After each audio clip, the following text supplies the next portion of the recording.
Hello, I'm Bill Popp, President and CEO of the Anchorage Economic Development Corporation. This video is part of a series that breaks down AEDC's 2022 three-year Outlook report. Thank you to McKinley Alaska Private Investment, LLC, and Northrim Bank for sponsoring this video series. In this episode, we'll talk about labor force. Labor force is a measure of the number of residents currently employed or unemployed but actively seeking work in our city.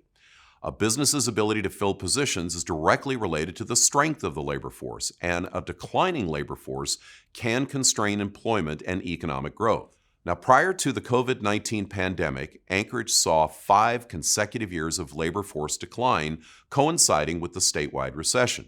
Between 2014 and 2019, Anchorage's labor force declined by 6%, nearly 9,000 people.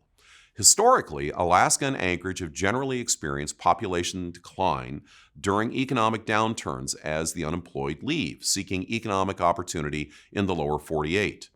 The 2014-2019 labor force reductions saw a 7,600-person drop in employment and a 1,400 decline in unemployment, for a net labor force decline of 9,000.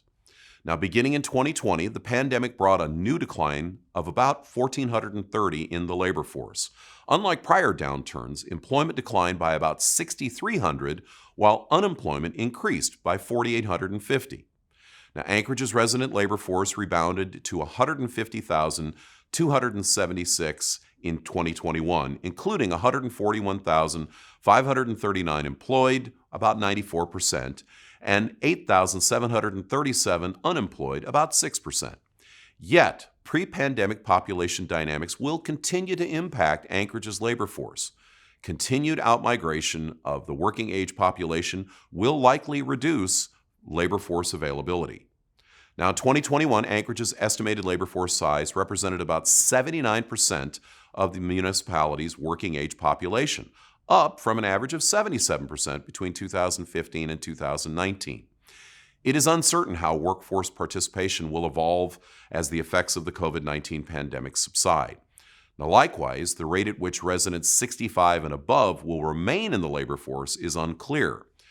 If the 2021 participation rate holds over the next several years, continued decreases in Anchorage's working age population will result in continued contraction of the city's labor force between 2022 and 2025. People employed in Anchorage but living elsewhere are not included in published measures of the city's labor force. However, non-residents, notably commuters from the Mat-Su Valley, are an important source of labor for Anchorage employers. As of 2019, Anchorage residents included in these labor force estimates filled 77% of the jobs in Anchorage. Alaskans living outside of the city filled 11%, and non-Alaska residents, those that do not live in our state, filled the remaining 12% of jobs existing in our city. Now, the future growth and success of Anchorage as a city will be highly dependent on its ability to grow and strengthen the city's labor force in the coming decade. Perhaps no other challenge our city faces is as important as what our city is willing to do to retain, grow, and educate our labor force to ensure Anchorage's competitiveness for attracting investment.